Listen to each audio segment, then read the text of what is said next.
Here are my first impressions of the Samsung S23 series unpacked today. The S23, the Plus and Ultra models. On the outside, all the 23s appear to be similar to the 22s. Not much has changed, pretty superficial, but the main camera gets a big upgrade on the Ultra. As expected, Samsung's new 200 megapixel image sensor replaces the 108 megapixel chip in the S22. A near doubling of the pixels obviously gives greater resolution and therefore sharpness.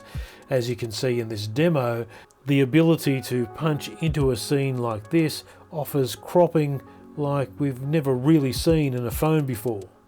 The pixels are just 0.6 micrometers in a 1/1.3 inch optical format. But it's the flexibility and the processing power that makes this sensor stand out from the crowd. Using pixel binning technology, Samsung gives you options by grouping pixels together to make bigger pixels. So from a massive 200 megapixel image with tiny pixels, you go to a 50 megapixel at 1.2 micrometers or 2.4 micrometers for a 12.5 megapixel image by binding 4 to 16 neighbouring pixels. Now you can't see me in this shot because I'm sitting on a couch, and this is how the room looked in reality. But now look at the result from the Ultra in night mode.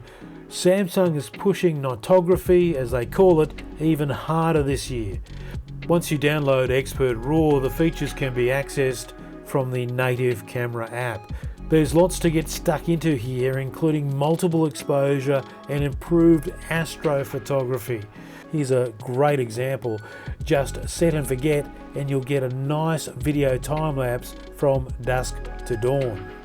You now get 8K 30 frames a second and a wider field of view, up from 24p.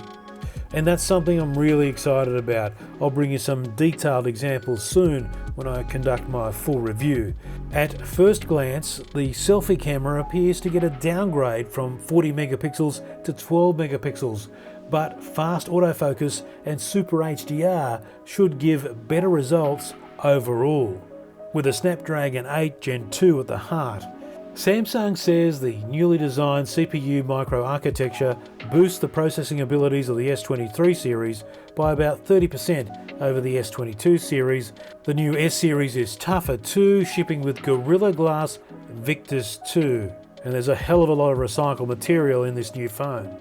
The S23 and S23 Plus feature a 50 megapixel main camera with new adaptive pixel Super HDR. Selfie camera is also 12 megapixels, so you got the same there in the cheaper phones. The S23 has a 6.1 inch screen and the Plus has a 6.6 inch screen. The Ultra has a 6.8 inch QHD Plus display with 1 to 120 Hz refresh rate, 240 Hz touch sampling in game mode, and support for real-time ray tracing. This is a mobile gaming beast. Battery remains 5,000 milliamp hours. Pre-orders begin today, February 2nd. They're in store from the 17th. The S23 starts at $1349 AUD, S23 Plus at $1649, and the Ultra at $1949, topping out at 2,649 Australian dollars for 1 terabyte.